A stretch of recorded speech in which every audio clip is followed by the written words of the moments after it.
बैठ जाते हैं। लेकिन अगले दिन सास ने दोनों बहुओं को सबक सिखाने का फैसला किया। अगली शाम रसोई से बर्तन धोने की आवाज आती है। दीदी, अभी तो हम रसोई में गए भी नहीं, फिर ये बर्तन धोने की आवाज कहाँ से आ रही है?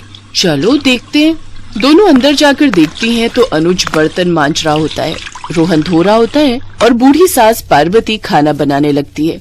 ये देख उन दोनों को बड़ी शर्मिंदगी होती है। ये आप सब क्या कर रहे हैं? बहू, अब तुम दोनों से तो ना बर्तन धुलते हैं ना खाना बनता है, तो हमने सोचा हम खुद ही ये काम कर लेते हैं ताकि हमें रात की रसोई खाना तो नसीब हो। तुम दोनों जाओ और आराम करो। नहीं माँ जी, हमें माफ कर दीजिए, हमारी रहते आपको ये सब काम करना पड़ रहा है। हाँ माँ जी, हमसे भूल हो गई, हमें अपनी गलती का एहसास हो चुका है। अब से आपको कभी शिकायत का मौका नहीं देंगे। हमारे रहते हमारे पतियों को जूठे बर्तन और माँ जी आपको खाना बनाना पड़ रहा है। नहीं नहीं नहीं, आप सब बाहर जाइए, हम 1 घंटे में खाना बनाकर लाते हैं। अच्छा ठीक है, तुम कहती हो तो रहने देते हैं। चलो बेटा। माँ और बेटे बाहर आकर खूब हंसते हैं और एक दूसरे को आंख मारकर कहते हैं, मिशन सक्सेसफुल।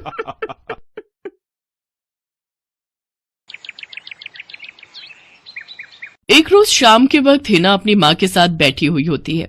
तभी वो अपने फोन में अपनी माँ को एक लड़की की फोटो दिखाते हुए कहती है, माँ ये देखो, ये लड़की कितनी मॉडर्न एंड टॉल है, ये मेरे भैया के साथ एकदम फिट बैठेगी। तभी उस घर की बड़ी बहू मानसी वहां आती है। चलिए माँ जी, हिना दीदी खाना लग गया है।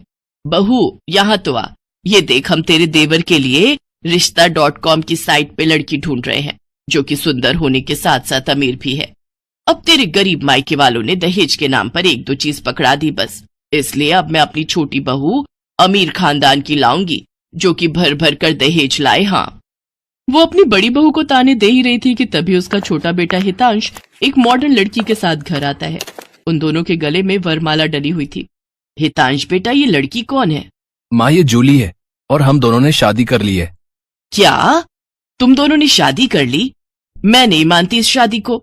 हाँ तो किसे फर्क पड़ता है आपके मानने या ना मानने से? वैसे भी वो कहावत तो आपने सुनी ही होगी कि जब मियाँ बीबी राजी तो क्या करेगा काजी। मैं जानती हूँ, जरूर इस डायन ने ही तुझे भड़काया होगा। मैं इस डायन को हरगिज अपनी बहू नहीं मानूंगी। भले ही आप ना मानो, लेकिन लीगली तौर पर मैं ही तो हूँ आपकी बहू। इसलिए अब जल्दी से जाइए और आरती की थाली लाकर मेरा गृह प्रवेश कीजिए। सास बेमन से अपनी नई बहू का स्वागत करती है। जूली हितांश के साथ अपने कमरे में चली जाती है। हे राम, माँ अपनी इस नई छैल छबीली के तेवर देखे, इसके तो रंग ढंग ही अलग है, बड़ा ही घमंड है इसमें। तू चिंता मत कर बेटी, कल इसका ससुराल में पहला दिन है, तुम देखना अगर मैंने भी इसका घमंड चूर चूर नहीं किया तो। अगले दिन सुबह हितांश के पिता यानी जूली के ससुर अपनी पत्नी से कहते हैं, विमला देखो तो, सुबह के 10 बजने को है और ये नई बहू अभी तक अपने कमरे में सोई पड़ी है और आज इसका रसोई में पहला दिन है और ये अभी तक अपने कमरे में है। तुम रुको जी, अभी मैं इसकी खबर लेती हूँ। नई बहू, अरे ओ नई बहू। कुछ देर बाद जूली वहां आती है। क्या बात है मम्मी जी, क्यों सुबह सुबह इस घर को मच्छी बाजार बनाकर रखा है? छोटी बहू, ये क्या तरीका है अपनी सास से बात करने का? हितांश, हितांश जरा बाहर आना तो। अब क्या हुआ जूली डार्लिंग? तुम चुपचाप से अपने बाप को समझा लो कि वो मुझसे तमीज में रहकर बात किया करे। पिताजी, आपने सुना जूली ने क्या कहा?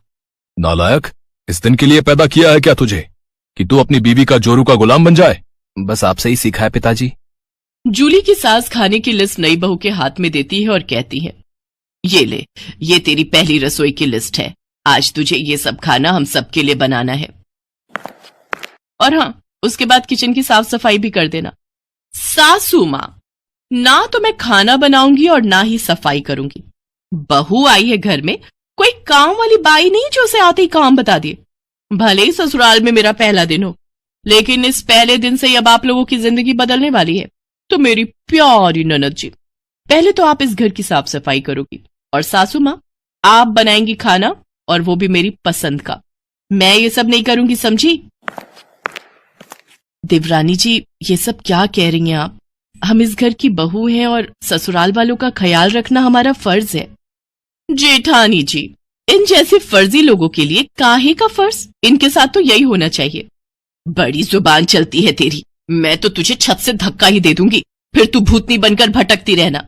और ये हो गई आपकी कही बातों की सारी रिकॉर्डिंग। अब अगर सासू माँ आप